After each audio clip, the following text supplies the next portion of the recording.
Hello, everyone, and welcome to Painless Universal, a conversation with myself and Welsh. Today, I'll be talking to Peter. Peter is based all the way out in Nigeria, Lagos, and he'll be telling me about his own challenges of living with sickle cell HBSC and how that has inspired him to become a counselor for other people who are going through similar challenges. Sickle cell is very close to my heart just because it's a chronic illness and an invisible disease which many people know so much about but still don't know how much it affects people. The stigma people with sickle cell face on a daily basis and the challenges they face from relationship, work and environment, education, and also your own home. Living in Africa, particularly in Nigeria, where sickle cell is prevalent, almost 1 in 4 child born in Africa or Nigeria has sickle cell. There's that need, urgent need for more awareness to be created and for people to better understand that people born, if this child now has sickle cell, this child is not going to be a cost to society. It's not going to be a cost to your home, and it's not going to be a cost to you. If the child is carefully managed and looked after, this child could do better and thrive. I want to be speaking to many sickle cell warriors so other people out there could get to better understand that we can get through it. I myself am a fellow sickle cell warrior and HBSS, and I keep emphasizing to other parents that people with sickle cell can get through life challenges. Peter has been successful and some of his, with all his challenges, here are some of the things Peter has been able to achieve. He's a project coordinator, administration assistant, and social media coordinator at the Sickle Cell Advocacy and Management Initiative. Peter is a certified genetic counselor, which is absolutely helpful for someone who has a genetic blood disorder. He was a volunteer for the Sickle Cell NGO for 9 years and has volunteered for other sickle cell NGOs as well. Peter loves learning to improve his knowledge, capability, teach and improve others to become the best version of themselves. Meet Peter. Well, hello everyone, and welcome to Painless Universal Conversation with myself and Welsh. I have Peter here with me all the way from Nigeria. Peter, where in Nigeria what state in Nigeria do you normally stay? Lagos. Lagos. So he's in Lagos State. I'm really happy. I'm absolutely so happy that you are here to join me. And the reason being is that, we have something in common, that we have a chronic illness, which is both sickle cell. And you're living in a country that has a different medical system from where I live in, but we're still managing the condition and thriving. Fantastic. Peter, I just before I would love you to tell us a little bit about who is Peter. Well, okay, so my name is Peter Joseph Osikoya. I'm an accountant, so I studied accounting in school. Yes, but I'm not practicing anyway. So, but while in school, I went into sickle cell advocacy, trying to learn about sickle cell so that I could help other people. Then, well, while in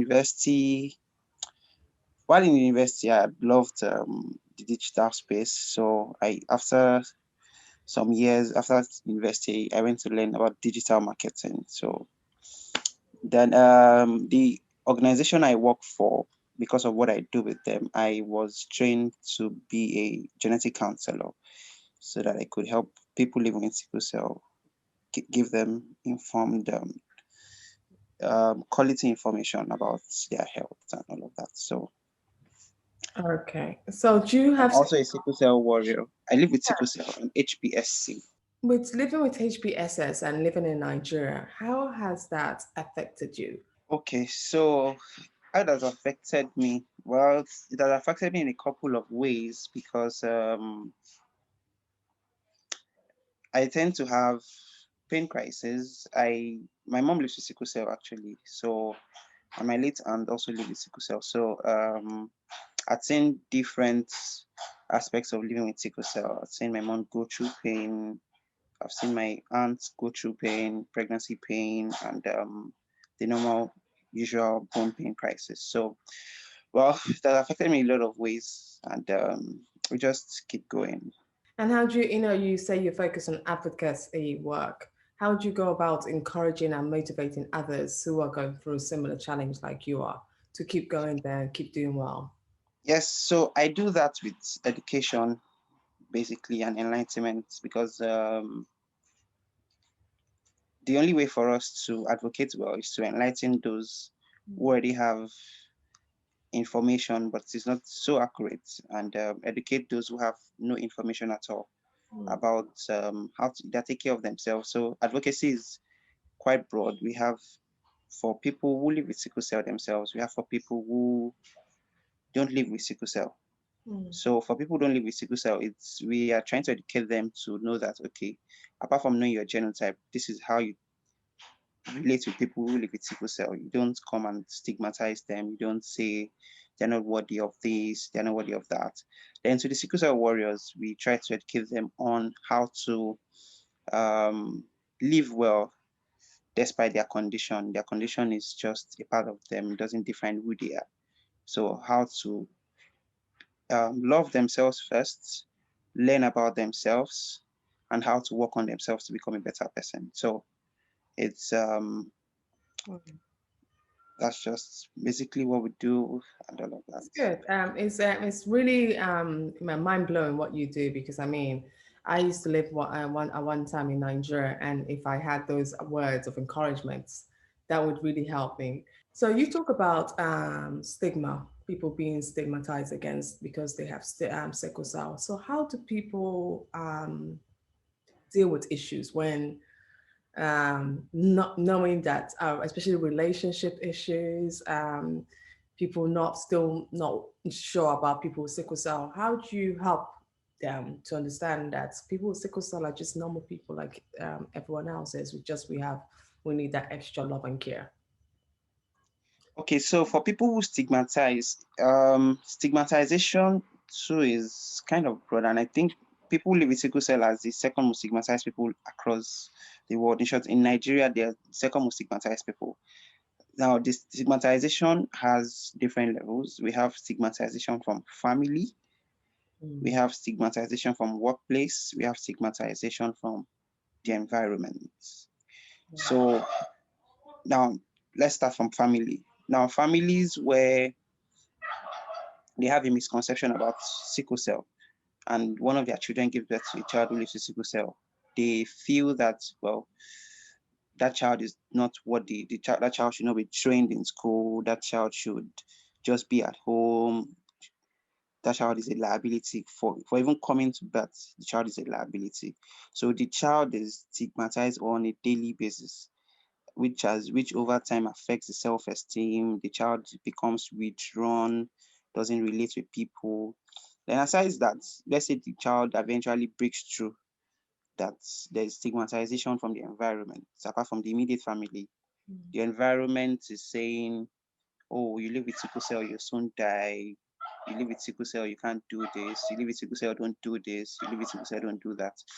So then there's stigmatization from the workplace, which is, well, I can't employ you, live with sickle cell, you might be sick all the time. I can't employ somebody who is sickly.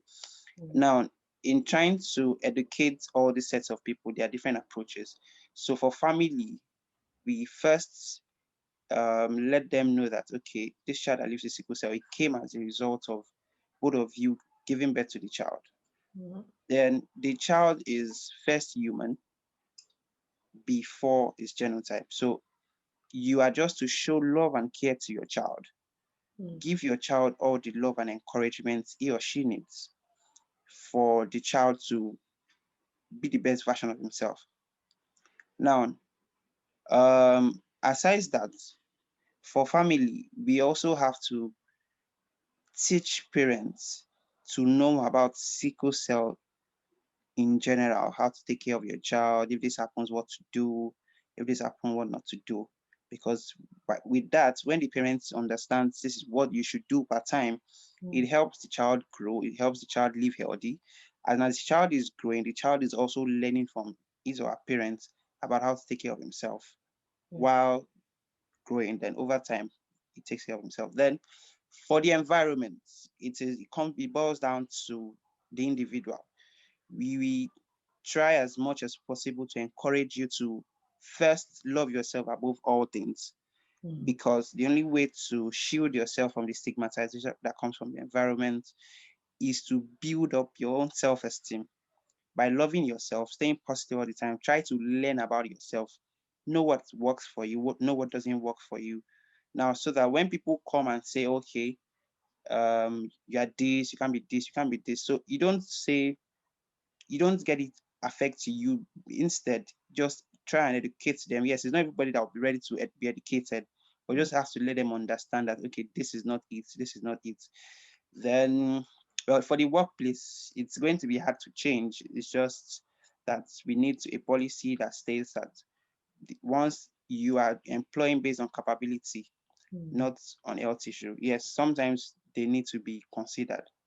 That sometimes they might not be available all the time, and because no one knows when illness comes. So for me, I feel the only way to try and work out the economy or the workplace is to have a policy that states that if this person is capable, you have to employ and disregard the fact that the person has a health challenge. Yes, it can be considered, but you don't base health challenge over capabilities. That's really amazing. I really love the way you and literally understood the different challenges that people with sickle cell especially go through and the different ways of helping them to overcome those challenges. On a final question, I really want to understand in terms of our country, Nigeria, Africa, um, what would be your hope and hope for the country for people living with sickle cell?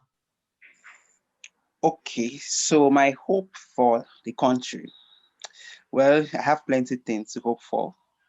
Now, I want a country where there's equality for everybody who lives with sickle cell, in Mhm. the sense that the person has access to good health care, because I've seen that majority of people don't have access to good health care.